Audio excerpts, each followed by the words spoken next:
नमस्कार। इन खबर में आपका स्वागत है। मैं विद्या शंकर तिवारी हूँ। महाराष्ट्र में क्या होगा, क्यों सरकार बनने में देरी हो रही है, बीजेपी शिवसेना के सामने झुकेगी या शिवसेना बीजेपी के सामने झुकेगी, किसकी सरकार बनेगी, कौन बनेगा मुख्यमंत्री, इसी में वहाँ का मामला उलझा हुआ है। समझने की कोशिश करते हैं गणित, और बीजेपी की जो कार्यप्रणाली है उसको भी समझने की कोशिश करते हैं। एक बात तय मानिए कि महाराष्ट्र में जो चीफ मिनिस्टर होगा वो बीजेपी का ही होगा। अब वो चीफ मिनिस्टर बनेगा कैसे, बीजेपी ने इसको लेकर के प्लान बी तैयार किया है। क्या आगे क्या करने वाली है बीजेपी? अभी उद्धव ठाकरे के साथ बीजेपी की मीटिंग थी, जिसे उद्धव ठाकरे ने, जो शिवसेना प्रमुख है, उसको कैंसिल कर दिया है। कैंसिल करने की नौबत इसलिए आई कि जो महाराष्ट्र के मुख्यमंत्री हैं देवेंद्र फडणवीस, उन्होंने 50-50 वाला फार्मूला ही मानने से इनकार कर दिया और ये साफ साफ कहा कि मैं ही चीफ मिनिस्टर बनूंगा। इसके बाद उद्धव ठाकरे ने कहा कि फिर इस मीटिंग का कोई मतलब नहीं। अब जो वहाँ पे महाराष्ट्र में विधायक दल की मीटिंग होनी है बीजेपी की कल, उसमें पहले अमित शाह के जाने का प्रोग्राम था, लेकिन अब जो है जेपी नड्डा और नेता जाएंगे वहाँ पे। तो क्या हो सकता है? हो ये सकता है कि दरअसल बीजेपी के पास अपने 105 विधायक हैं, सिंगल लार्जेस्ट पार्टी है। यदि एक पार्टी की बात करेंगे तो सबसे बड़ी पार्टी है, और उसके पास 15 निर्दलीय विधायकों का या जो छोटे दल से जुड़े हुए हैं और समर्थन होने का उसकी तरफ से दावा किया जा रहा है। तो 120, और सरकार बनाने के लिए 146, 145, 146 चाहिए। उसकी स्ट्रेटजी यह है कि शिवसेना को फिलहाल जो है थकाओ, उनको चीफ मिनिस्टर की कुर्सी देनी नहीं, लेकिन उसको थकाओ, और सिंगल लार्जेस्ट पार्टी होने के नाते और निर्दलीयों की सहायता से दावा पेश कर दिया जाए राज्यपाल के सामने। जो नियम कानून कहता है उस नियम कानून के मुताबिक जो सबसे बड़ी पार्टी है उसको राज्यपाल बुलाएंगे, और जब वो सरकार बनाने के लिए मना कर दे या सरकार बनाने के बाद अपना बहुमत साबित न कर पाए, तब वो दूसरे दलों को बुलाने के लिए बाध्य हैं, ऐसे कह सकते हैं, या चांस देने के लिए बाध्य हैं। तो बीजेपी का सोचना ये है कि पहले यदि शिवसेना को मनाओ, शिवसेना मान जाती है, और शिवसेना से ऐसे मत मनाओ, शिवसेना को अपनी शर्तों पे मनाओ, उनको थकाने की ज़रूरत है। निर्दलीयों के सहयोग से जो है दावा पेश किया जाए, सरकार बनाई जाए, फिर बीजेपी से कहा जाए कि आप इसमें शामिल होइए। और अब एक और काम करने वाली है कि वो संख्या बल के हिसाब से, यानी कि जितने आपके विधायक हैं उसके हिसाब से मंत्री पद लीजिए। पहले 60-40 की बात आ रही थी, मैं शिवसेना की डिमांड 50-50 की है, यानी कि चीफ मिनिस्टर भी हमारा और 50-50 रिप्रेजेंटेशन, यानी कि मंत्री हमारे 50% बनेंगे, जितने बीजेपी के उतना ही हमारे बनेंगे। बीजेपी की यहाँ तक पहुँच गई थी कि चलिए 60% हमारे रहेंगे, हमारे 105 सदस्य हैं, 40% आपके रहेंगे। लेकिन अब जो है इससे भी नीचे बीजेपी की जो तैयारी है कि यदि शिवसेना शुरू में नहीं मानती है तो सरकार बनाने के बाद फिर उनसे बातचीत की जाएगी कि आप सरकार में शामिल हो जाइए। तो देवेंद्र फडणवीस जब मुख्यमंत्री पद की शपथ ले चुके होंगे तो शिवसेना के पास फिर ऑप्शन क्या बचेगा? दो ही ऑप्शन तो बच रहा है कि या तो डिप्टी चीफ मिनिस्टर और प्रतिनिधित्व, ज़्यादा से ज़्यादा सरकार में प्रतिनिधित्व लेकर के और वो सरकार में शामिल हो जाए, और दूसरा ये बचता है कि क्या वो एनसीपी और कांग्रेस के सहयोग से कुछ कर सकती है क्या। तो अभी इसकी गुंजाइश इसलिए नहीं दिख रही है कि शिवसेना भी इस बात के लिए मनाही कर रही है, क्योंकि उसमें कांग्रेस का क्या स्टैंड होगा, मुद्दा आधारित देगी, बाहर रह के समर्थन देगी, एनसीपी का क्या स्टैंड होगा, क्योंकि विचारधारा की भी दिक्कत आएगी। तो एक तो ये बीजेपी का प्लान है कि पहले यदि नहीं राजी होते हैं उद्धव ठाकरे, आदित्य ठाकरे, तो पहले जो है शपथ ले लिया जाए और उसके बाद इनको कहा जाए कि अब आप आ जाइए, शामिल हो जाइए, तो उनकी मजबूरी हो जाएगी।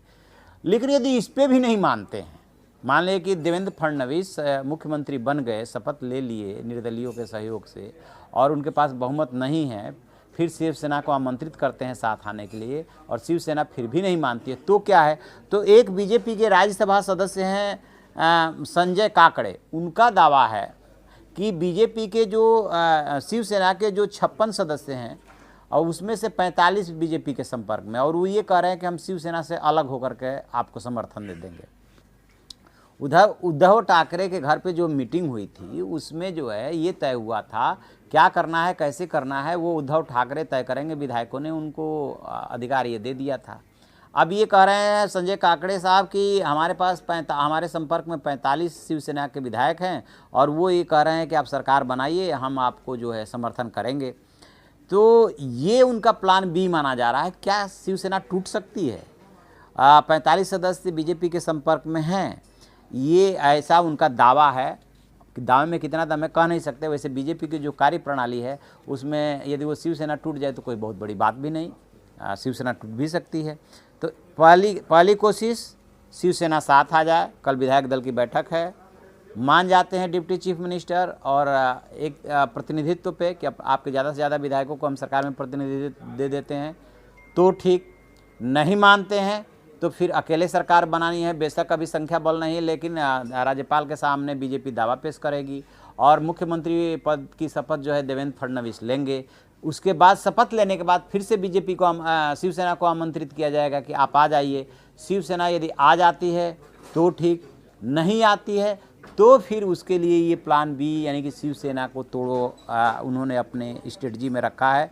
एक और कह सकते हैं कि इसी में प्लान बी में ही उनकी एक स्ट्रेटजी और है कि मान लीजिए कि शिवसेना इसके बाद भी नहीं राजी हुई तो फिर क्या करेंगे, क्योंकि तब भी आपके पास संख्या बल 120 के आसपास ही होगा यदि निर्दलीयों का समर्थन मान भी लेते हैं, तो फिर आप 26 कहाँ से ले आएंगे। तो उस कंडीशन में ये इनकी रणनीति है, क्या एनसीपी से बातचीत करके और उनके जो 54 विधायक हैं उनको अनुपस्थित कराया जा सकता है। उनको अनुपस्थित कराने के बाद 54 माइनस होने के बाद फिर वो जो 26 इनके कम पड़ रहे हैं वो पूरा हो जाएगा, क्योंकि उतना 288 में से 54 घट जाएंगे, फिर संख्या बल इनके हिसाब से पूरी हो जाएगी। तो ये प्लान बी में इन्होंने दो चीज़ों को रखा है, शिवसेना को तोड़ना और एनसीपी को जो है अनुपस्थित रहने के लिए मनाना। हालांकि अभी इसके बारे में दावे के साथ न तो बीजेपी कुछ कहने की स्थिति में है और न उधर शिवसेना, क्योंकि 54 विधायकों के कम हो जाने के बाद इनकी जो स्ट्रेंथ रह जाएगी वो 235 की रह जाएगी और फिर जो है आंकड़ा 118 पे आ जाएगा। तो 118 पे आ जाएगा तो इनका मानना ये है कि बीजेपी के पास इतना संख्या बल निर्दलीयों के सहयोग से होगा।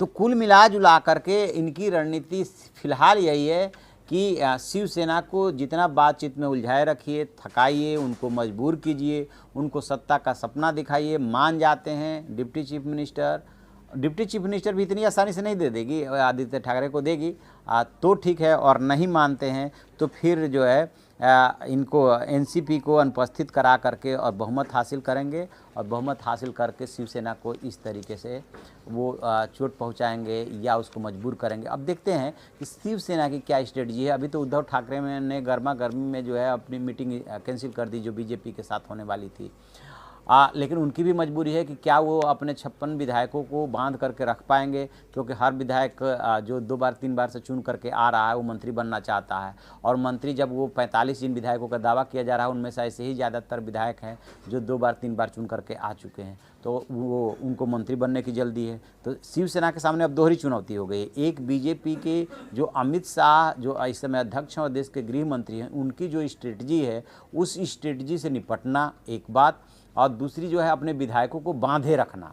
तो यदि विधायकों को बांधे रखने में कामयाब होती है तो वो लड़ सकती है एक हद तक, लेकिन यदि विधायकों के टूटने की बारी आएगी तो फिर शिवसेना को अपने कदम पीछे हटाने होंगे, और सिवाय कि वो समझौता कर ले डिप्टी चीफ मिनिस्टर के लिए, इससे आगे या इसके बाद उसके पास कोई विकल्प बचता नहीं है। तो देखते हैं आगे की और इसमें क्या डेवलपमेंट होता है, लेकिन एक बात तय है कि बीजेपी की ही से मुख्यमंत्री होगा, बीजेपी ही सरकार बनाएगी, इतना बीजेपी तय कर चुकी है। चूँकि राज्यपाल केंद्र के प्रतिनिधि होते हैं और केंद्र में बीजेपी की सरकार है, इसका भी उसको फ़ायदा मिलता है। सिंगल लार्जेस्ट पार्टी वहाँ पे अभी भी है वो, तो इसका भी उसे फ़ायदा मिलेगा, क्योंकि हरियाणा में इसी तरह की परिस्थितियाँ पैदा हुई थी। तो जो भी इसमें और डेवलपमेंट होता है, ये होता है राजनीति में, मोल तोल, कौन कितना किसमें कितना वेटेज है, कौन कहाँ तक लड़ सकता है, कहाँ तक जा सकता है, किस हद तक जा सकता है, शिवसेना क्या एनसीपी कांग्रेस के साथ जा सकती है, ये अभी दूर की थोड़ी कौड़ी है। तो जो भी इसमें और अपडेट होगा हम आपको बताएंगे। आप देखते रहिए हमारा डिजिटल चैनल इन खबर। Thank you. इन खबर चैनल को सब्सक्राइब करें और बेल आइकन दबाना ना भूलें।